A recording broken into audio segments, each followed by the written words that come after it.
ধন্যবাদ মাননীয় স্পিকার। মাননীয় স্পিকার, গতকাল বিডা কর্তৃক আয়োজিত একটি আলোচনা সভায় পূর্বানুমতি ছাড়া এখানে বিদেশি যারা কাজ করছে তার উপর একটা বিশদ আলোচনা হয়েছে এবং সে আলোচনায় দেখা যায় যে প্রায় 1 লক্ষ বেশি মানুষ এখানে কাজ করছে পূর্বানুমতি ছাড়াই, এবং এটার প্রধান কারণ হচ্ছে যে আমাদের আইনি দুর্বলতা একটা, আরেকটা হচ্ছে যে আমরা যারা আসে তাদের ব্যাপারে আসলে কোনো সমন্বিত ভাবে তাদেরকে মনিটর করা হয় না। আজকাল যে আমরা ডিজিটাল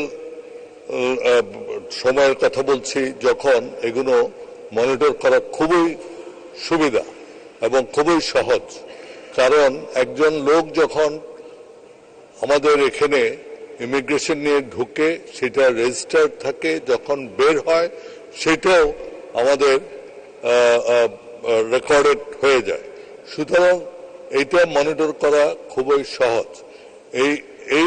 এটা অফিসিয়ালি তারা বলছে 1 লক্ষ, কিন্তু বিভিন্ন যেসব রিসার্চ পেপারস আছে সেখানে আমরা দেখি 5 লক্ষ থেকে প্রায় 10 লক্ষ লোক এখানে বিনা অনুমতিতে বিদেশিরা চাকরি করছে। এটা তো দুটো জিনিস হচ্ছে, একটা জিনিস হচ্ছে যে এই টাকাটা আপনার ডলারে বাইরে যাচ্ছে, আরেকটা হচ্ছে যে আমাদের দেশের লোকের যে কর্মসংস্থান সেটা কমছে এবং সেটার জন্য অসুবিধা হচ্ছে। এবং আমরা জানি 2022 সনে কেবল ভারতেই আমাদের রেমিটেন্স গেছে। We are the fourth largest remitter to India. ইন্ডিয়ার যে রেমিটেন্স আয় হয় তার 4th লার্জেস্ট রেমিটার হচ্ছে বাংলাদেশ, এবং এটার পরিমাণ 2022 সালে ছিল $3.75 মিলিয়ন। এটা হচ্ছে যে এখানে যাচ্ছে। সুতরাং এইটা আমরা যদি কমাতে পারতাম, আজকে কাছে গিয়েছে মাত্র $4.75 বিলিয়ন জন্য, অথচ আমরা রেমিট করছি কেবল ভারতে $3.75 বিলিয়ন। সুতরাং এই জিনিসগুলো যদি আমরা সুন্দরভাবে মনিটর করতে পারতাম এবং এখানে কোনো অনুমতি ছাড়া যদি চাকরি করতে আমরা বন্ধ করতে পারতাম, তাহলে কিন্তু আমাদের ফরেন এক্সচেঞ্জের অনেক সাশ্রয় হতো। এর সাথে সাথে গতকাল আরেকটা জিনিস আমরা জেনেছি, সেটা হচ্ছে যে এটা দুদকের মাধ্যমে যে প্রতি দিন 100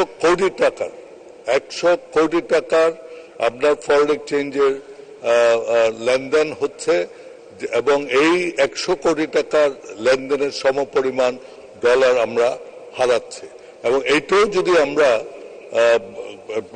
ক্যালকুলেট করি অন এ ডে বেসিস, 100 কোটি টাকা, এটা বছরে যে দাঁড়ায় প্রায় $3.6 বিলিয়ন।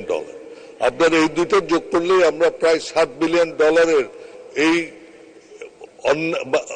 বেআইনিভাবে আমাদের দেশ থেকে টাকা চলে যাচ্ছে।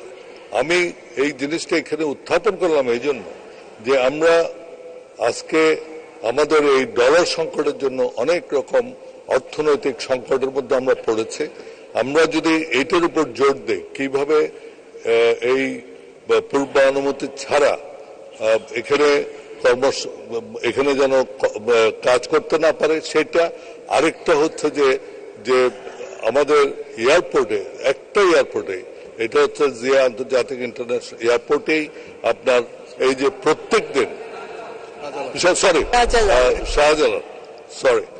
শাহজালাল আন্তর্জাতিক বিমানবন্দরে যেই 100 কোটি টাকা প্রতিদিন যাচ্ছে, এগুলো যদি বন্ধ করতে পারি তাহলে আমাদের যে ডলার সংকট আছে সেইটার একটা সমাধান হয়তো আমরা খুঁজে পাব। ধন্যবাদ মাননীয় স্পিকার।